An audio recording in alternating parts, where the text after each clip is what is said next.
नहक वाला नथिया तोहार नहक वाला नथिया तोहार दिलवा में कोइल बाते हमार गाना में तोहारा गुल गुल बहाली गाल के गोराई लागे दही के छाली मन तन कता खूब चमकता जब पे मोती के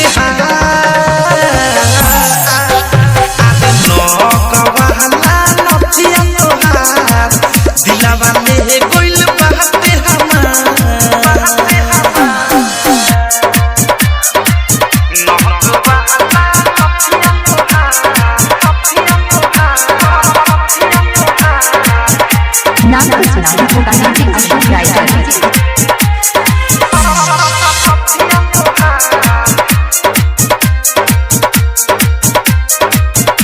निकला के लाते से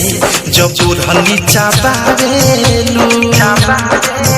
हम काटी ले घिरी तब भीरी नहीं आवेलू निकला के लाते से जब बुढ़नी चाबारेलू हम काटी ले घिरी तब भीरी नहीं आवेलू हो चाचा सुस्की हो देखी मुस्की हो हम हो जाने रानी बेकार आगे नौक वाला नथिया तोहार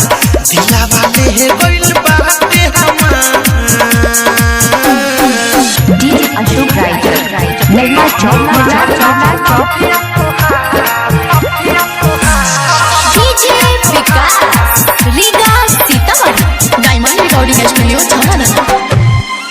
जन्मा देला कसिया के गजरा अखिया के गजरा हो तोहे लागे ना केहू के नजरा रह मोरा बाजरा हो जन्मा देला कसिया के गजरा अखिया के गजरा हो तोहे लागे ना केहू के नजरा रह मोरा बाजरा हो कहे थारू हो सुनर बारू हो प्रेमियों के अनुराग करे प्यार आगे नहक वाला नथिया तोहार दिलवा में कोइल बाते हमार गुल गुल बहाली गाल के गोराई लागे दही के छाली मन तन कता खूब चमकता जब पे मोती के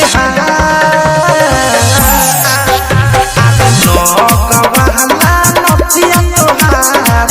दिलवा में कोइल बाते हमार अशोक राइटर निर्ला चौक अभी डाउनलोड कीजिए हमारे गूगल प्ले स्टोर से और पाए भोजपुरी लोकगीतों का एक से बढ़कर एक ऑडियो वीडियो सॉन्ग।